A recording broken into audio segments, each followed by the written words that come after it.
Okay, so hello guys. Solution number 3 naman po tayo using Morse circle naman. So ito medyo advanced na to and siguro yung iba hindi pa nila gaano kagamay kung paano mag-draw ng Morse circle kasi may mga ibang may mga ibang institutions din na hindi na nagtuturo ng Morse circle. Pero try pa rin nating i-discuss yung Morse circle baka magustuhan niyo po yung solution gamit po itong method na ito. Method. Okay, so dito, ganun pa rin yung problem natin, walang nagbago. And first step po na gagawin natin dito sa Morse circle ay try po natin mag-analyze ng stress block. So yung si stress block, try po natin kumuha ng napakaliit na stress block dito sa Morse circle natin. So say na ito po yung stress block na i-analyze natin. Anyway, ano lang din naman yan. Ano lang siya, props. So try po natin i-analyze yung stress block na to and then palakihin po natin siya. No? So ito po yung magiging itsura niya. So mayroon tayong stress block dito na ganyan, for example. And then dito guys, mayroon pong stresses na nag-act dito sa stress block natin. Of course, kung ano po yung nag-act dito sa mismong material po natin, ay yun din po yung ita-transfer natin dito. So ano ba yung meron or ano po yung present na stresses dito sa material natin? Hindi ba mayroon lang tayo ditong external load na 200 kN. So basically, normal stress lang po yung um, meron po dito sa stress block natin. Okay, so we need to solve muna yung normal stress. So when you say normal, wala muna tayong kukonsider na cutting plane. Na? Consider muna natin itong cross-sectional natin na as is, that is 50 by 75. Okay, so lagay ko lang pala, no, dito we have yung ano natin, yung axis. X kapag horizontal, kapag vertical naman, this is Y axis. So therefore, ang masasolve muna natin dito ay yung normal stress. Tawagin na lang natin to as sigma Y. So, saan kaya equal yung sigma y natin? So, check natin guys kung saan po yan mag-equal. And again, dito we have yung y and x. Wait lang, nag-curve siya. So, here yung y and x axis. So, dito we have y, dito naman we have x. And solve muna natin kung ano yung sigma y dito. Ang sigma y natin, equivalent lang po yan sa force all over area na 200 times 10 raised to 3 divided by our area is 50 by 75. So therefore, masasolve natin yung sigma y, and that is equal to, solve lang natin guys sa calculus. 200 times 10 raised to 3 divided by 50 by 75. Ito ay 53.33 megapascal.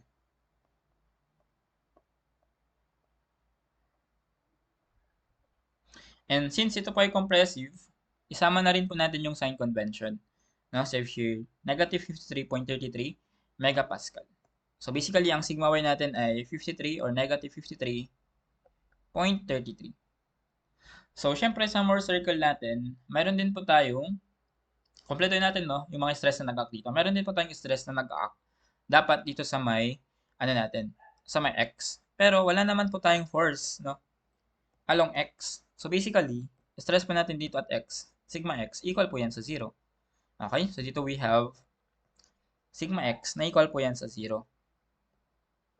And then, considering ulit ito pong material natin, again, kapag wala po tayong horizontal force, hindi po mag-shear itong itong material natin. So therefore, pwede rin nating sabihin na ang tau xy po natin dito, equal lang din po yan sa 0. So dapat pala may dapat may sign convention pa tong tau xy, pero since 0 lang din naman, pinpointin na lang natin kung ano yung magiging ikot ng nung shear stress. No? So ganun din dito, tau xy equal to 0. So dito guys, meron na tayong, nakuha na natin yung mga stresses na nag-act dito sa stress block. So pwede na natin siyang i-plot sa Morse circle natin. Pero before po tayo mag-plot, may mga sign convention po tayong kailangang sundan. So ano po yung mga sign convention na yun? Okay? So dito guys sa Morse circle, kapag tension, positive po yan. Okay? Kapag compression naman, negative po siya. Ito yung kapag sa sigma, no? Sigma. Para sa shear naman, kapag ang ikot po nung stress natin is clockwise, positive po yan. So parang yung normal lang na sign convention na kadalasan natin ginagamit. Clockwise positive, counterclockwise naman would be negative. So ito po yung case natin kapag strength of materials. Iba rin kapag geotechnical engineering. Kaso ang pinagkaiba lang naman nun, ito magbabaliktad lang sila. Okay? Anyway, focus tayo dito sa strength of materials. Ayan. So dito guys, ang next step po, once may analyze itong stress block, si stress block to no, ay try po natin i-draw yung sa Morse circle naman. So sa Morse circle tayo guys. Mababa yung spelling ko, bahala na. So sa Morse circle natin, mayroon po tayo diyang X and Y axis. So parang ano lang to, parang nasa coordinate plane lang po tayo or Cartesian plane. So syempre yung X yan po yung nakahiga. Pero ang ipa-plot po kasi natin dito yung mga stresses, no? So basically, itong X natin, kailangan may represent po tayong ano diyan. Ang X po natin would be our normal stress, and then sa Y naman po natin would be para sa shear stress naman. Okay? So as you can see, no, naglan ako ng space dito sa kaliwa. Kasi, dito kasi sa per ano natin, nakuha nating stress dito sa sigma y. Ano yan, negative. So para mas accurate or mas ano po yung solution natin dito. Dito na lang natin siya i-plot sa may negative part. Okay? So wait lang guys, no? Ayusin ko lang. So dito we have yung y tsaka x. And then burahin ko muna to, no? Para magamit natin tong space dito. Sayang din naman. And then, dito actually pwede na natin i-plot yung Morse circle natin. So, para ma-plot natin yung Morse circle, of course, kailangan po natin dito yung mga points. No? In this case, yung mga stresses. So, dalawa lang naman yung ipa-plot natin dito. We have yung dalawang normal stress. Okay? So, ang isang normal stress natin dito is itong negative 53.33. Ang isa naman ay si 0. So, dalawa lang pala yung nag-act dito. So, we have here yung 0, let us say yung 0 natin. And then, yung negative 53.33, let us say dito po siya. So, try natin i-plot ito. Draw lang tayo ng Morse circle. Sana sumakto. Check natin kung sasakto siya. Ay, hindi. Malaki masyado. Ayan. So, adjust ko lang guys, no, itong Morse circle pa natin. Para sumakto siya dun sa point. Ayan. Ay, hindi pa pala. Adjust pa natin. Okay. So, ayan. I think okay na to. So, dito, may mga important points lang po tayo na kailangang ma-define sa Morse circle. So, ano kaya yung important points na yun? Una, si center. So, si center guys, napakadali lang naman siyang makita dito sa Morse circle natin, no? Kasi, from 0 kasi nag-start, nag-end po siya dun sa nakuha natin na 53.33 megapascal. So, napakadali lang yan kasi maging center natin dito nasa gitna lang. Kalahati lang po siya ng 53.33. So, unang important points na kailangan nating makuha ay si center. So, itong center po natin, again, dito po yan, no, sa may gitna. Napakadali niyan, guys. Ang center natin dito, magkakaroon po tayo ng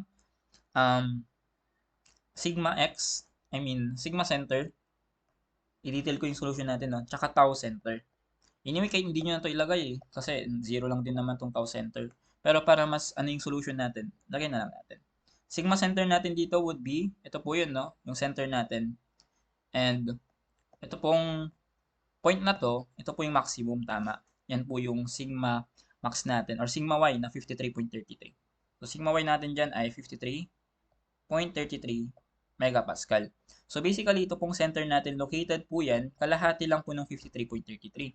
And that is 26.665 or negative 26.665. And then, yung tau naman natin, since andito lang naman po siya perfectly sa x-axis, 0 lang po yan. So, ito na po yun. Ito na po yung magiging center natin. Anyway, kahit sabi ko nga, kahit hindi nyo na ilagay itong para sa tao kasi 0 lang din naman yan. Pero dinetail ko lang no, yung solution natin. Next, for number 2 naman, isa pang important na kailangan nating makuha ay si radius. Pero as we can see ulit dito, madali lang ulit makuha yung radius. Na kasi ang radius natin, ito lang din po yun. Kalahati lang po ulit siya nung sigma y natin na 53.33. So, mabilis lang pala ito makuha. So, basically, ang radius natin dito would be 26 or negative 26.665 megapascal. Okay? So, dito, okay na tayo sa center, okay na tayo sa radius. Pero paano kaya natin masasolve tong mga unknowns dito, guys? Okay? Paano kaya natin masasolve yung mga unknowns dyan? So, syempre, kailangan natin consider yung plane AE dito. Kasi hindi naman tinanong sa atin kung ano po yung maximum principal stress tsaka minimum principal stress. Hindi naman po yung tanong. Ang tinatanong sa atin ay with respect to AE pa rin. Kaya, kailangan natin consider itong 30-degree angle. And may concept po tayong kailangang tandaan dyan. Okay? So, kapag si stress block, drawing muna natin if here 30-degree angle. Let's say na ito po yung 30 degrees natin, guys. Ito. Nakita nyo? Halimbawa lang naman yun. For example, ito po yung 30-degree angle natin. Okay? And ito po yung concept na kailangan yung tandaan. Sa stress block, paglilipat po tayo sa may Morse circle, magta-twice po yung angle natin. Okay? So basically, pagdating natin sa Morse circle, guys, ang angle po natin dito would be twice the value of the angle sa stress block natin. So therefore, 2 theta, and that is 2 times 30, equal po yan sa 60 degrees. Ito po yung angle natin kapag sa may Morse circle na tayo. Pero paano naman natin ipa-plot yung 60-degree angle na yan? So, syempre, para ma-plot po natin yan, magre-reference po tayo and kailangan din natin consider yung rotation po ng angle. Okay? So, from this side, guys, ito po yun. From this side, let us say na pwede po siyang i-represent dito sa Morse circle as this one. Okay? And then, from this side, iikot po tayo ng 30 degrees. Basically, from this side, iikot po tayo ng twice ng 30, that is 60 degrees. And kung saan po tumama yung point natin, yun na po yung point na hinahanap dito sa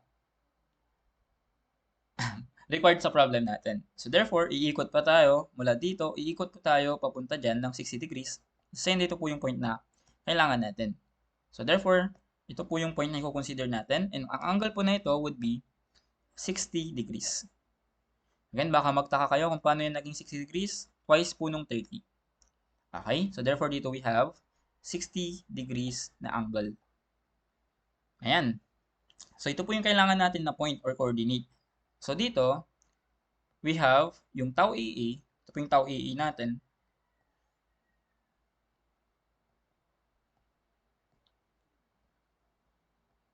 And then, dito naman we have yung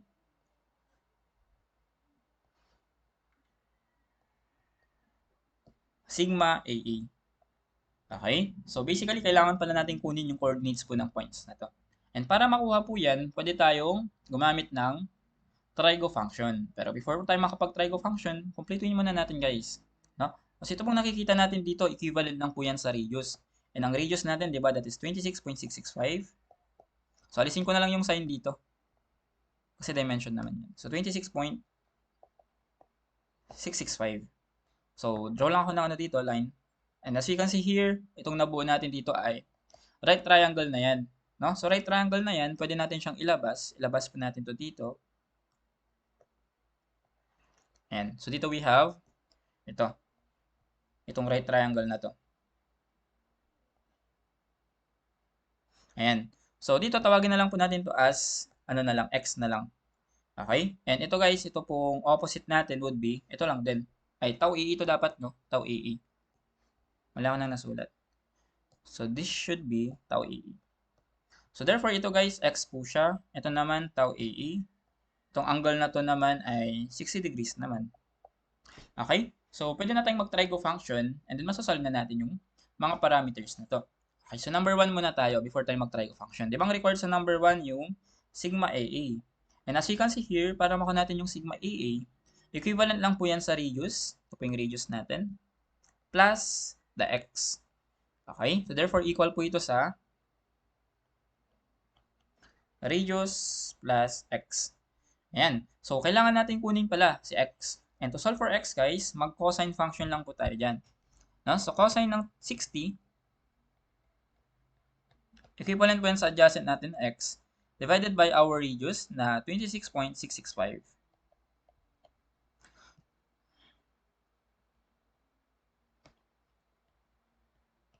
So, therefore, masasolve natin si x. And ang x natin ay, solve lang natin, guys, no? We have here 26.665 cosine ng 60 degrees. And so, equivalent po yan sa 13.333 megapascal. So, 13.333 megapascal. Pero hindi pa yan yung sagot, no? Kasi ang hinahanap sa atin agad is si normal stress at AA. Pero madali na lang din naman yan kasi i-add na lang po natin yan sa radius.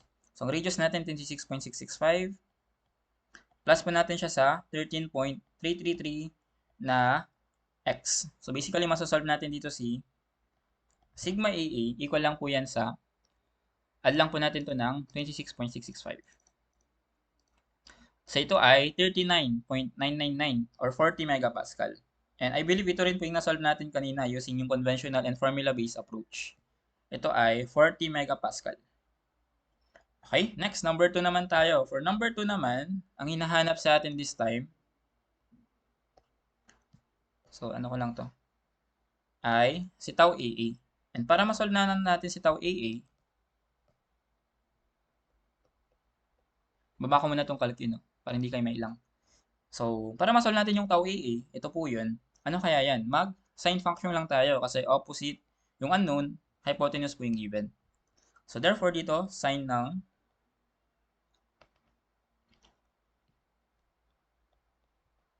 60 equal po yan sa opposite natin na tau AA divided by ay hypotenuse na 26.665. So, therefore, masasolve natin si tau AA. Equivalent lang po yan sa 26.665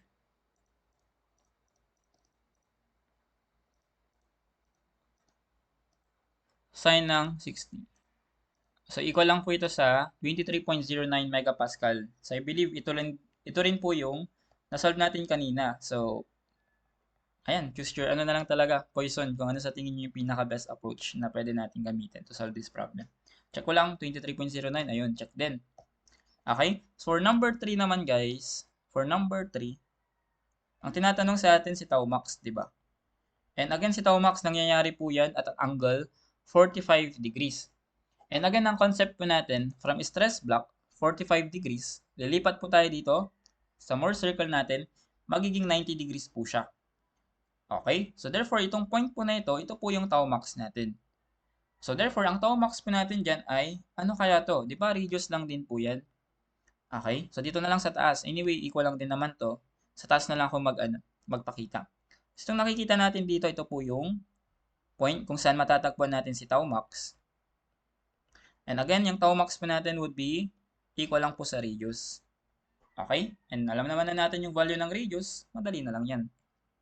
So, basically, tau max po natin, equal po yan sa radius, na equal lang po sa 26.665 megapascal. Okay, so I hope na nasusundan nyo pa guys, no? And ito na po yung solution natin using yung Mohr circle naman. Ayan, so umabot tayo ng 17 minutes. Kasi nadidiscuss pa rin naman natin or nadadaanan yung mga basic concept. Okay, so anyway, ito na po yung solution natin using Mohr circle. Again, tandaan nyo lang, no, yung mga sign conventions. Ano pa? Tandaan nyo rin po yung sa rules po natin for angle. So, lagyan ko na lang ng highlights para i-take note nyo yung mga kailangang tandaan. And then, ayun, dapat magaling kayong mag-plot, alam nyo mag-plot, and hindi naman required na dapat perfect yung circle na madraw nyo. Basta makita nyo lang yung mga points na kailangan, and masolve nyo po yung mga stresses na kailangan. Kayang-kayan. And ito pala, sa Mohr circle guys, wala po kayong kailangang i-memorize na formula dyan. Okay? So, kayang-kaya siyang idaan ng trigo. No? Pwede siyang idaan ng cosine function, sine function, ganyan. Wala po kayong kailangang idaan na formula. Wala kayong kailangan i-memorize na formula. Actually, pati itong sa center tsaka radius, ginagamitan pa ng anal geometric formula yan eh. Pero, makikita nyo naman na yan kagad once na-draw nyo yung Mohr circle. Okay? So, mag-rely lang kayo sa drawing nyo. So, tip ko lang, ayusin yung drawing nyo kapag sa Mohr circle. Pero again, sabi ko nga, hindi naman required na perfectly circle yung madraw nyo kapag nag-draw kayo ng Mohr circle. Kasi syempre, ano yan eh, freehand. So, mahirap ding i-perfect. No? So, ang dami ko nang sinasabi. Anyway, ito po yung third solution natin using yung Mohr circle.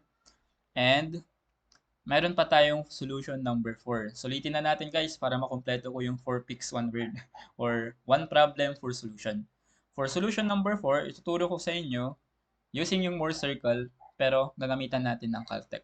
Okay? So abangan nyo po yung solution number 4 natin and I hope guys no na nagigets nyo or may natutunan kayo sa dito sa lecture. End ko na po yung meeting. See you guys sa solution number 4.